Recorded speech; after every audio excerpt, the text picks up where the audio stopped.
Assalamualaikum warahmatullahi wabarakatuh. Halo teman-teman, di video kita kali ini kita akan belajar mengenai dongeng cerita rakyat. Dongeng ini berjudul Roro Mendut dari Jawa Tengah. Mari kita simak ya. Pada zaman dahulu kala, di pesisir pantai Pulau Jawa, tepatnya di Pati, Jawa Tengah, tersebutlah sebuah desa nelayan bernama Teluk Cikal. Di Teluk Cikal, hiduplah seorang gadis yang bernama Roro Mendut. Ia seorang gadis yang cantik dan dikagumi oleh warga. Roro Mendut juga dikenal sebagai seorang gadis yang teguh pendirian. Ia tidak sungkan membantu ayahnya berjualan ikan di pasar. Kabarnya, Roro Mendut menolak para lelaki yang datang melamarnya, sebab ia sudah memiliki calon suami, yakni seorang pemuda desa yang tampan bernama Pronocipto.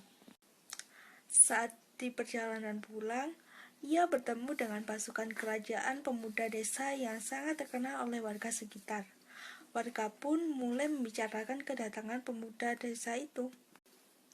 Pasukan kerajaan pun mulai menyebarkan sayembara sebagai calon istri kerajaan dari putra saudagar kaya. Suatu hari, berita kecantikan Roro Mendut terdengar oleh Adipati Pranggolo. Namun Roro Mendut tetap menolak. Akhirnya Adipati Pranggolo mengutus beberapa pengawalnya untuk menculik. Hari itu, ketika Roro Mendut sedang asik menjemur ikan di pantai, seorang diri datanglah utusan Adipati Pranggolo. "Ayo gadis cantik, ikut kami ke keraton," seru para pengawal itu sambil menarik kedua tangan Roro Mendut dengan kasar. "Lepaskan aku!" teriak Roro Mendut sambil meronta-ronta. "Aku tidak mau menjadi istri Adipati Pranggolo, aku sudah mempunyai kekasih."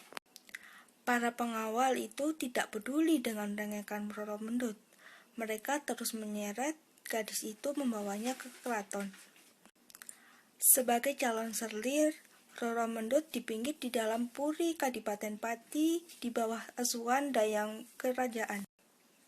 Roro Mendut berusaha memberontak dan mulai terang-terangan menyatakan bahwa dirinya telah memiliki kekasih bernama Pranaciptra. Sikap Roro Mendut yang keras kepala itu membuat raja kerajaan marah. "Baiklah Roro Mendut, jika kamu tidak ingin menjadi selirku, maka sebagai gantinya kamu harus membayar pajak kepada Mataram," ancam Tumanggung Wiraguna. Roro Mendut tidak gentar mendengar ancaman itu.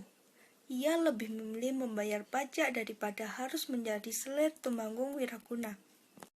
Oleh karena masih dalam pengawasan prajurit Mataram, Roro Mendut kemudian meminta izin untuk berdagang di pasar. Tumanggung Wiraguna pun menyetujuinya. Ternyata dagangan kain laku keras, bahkan orang juga beramai-ramai membeli kain rajutan Roro Mendut. Suatu hari, pelarian Roro Mendut dan Pranacipto diketahui oleh Wiraguna. Pasangan ini akhirnya diketahui dan ditemukan oleh para prajurit Wiraguna. Akhirnya, Roro Mendut pun kembali ke Mataram.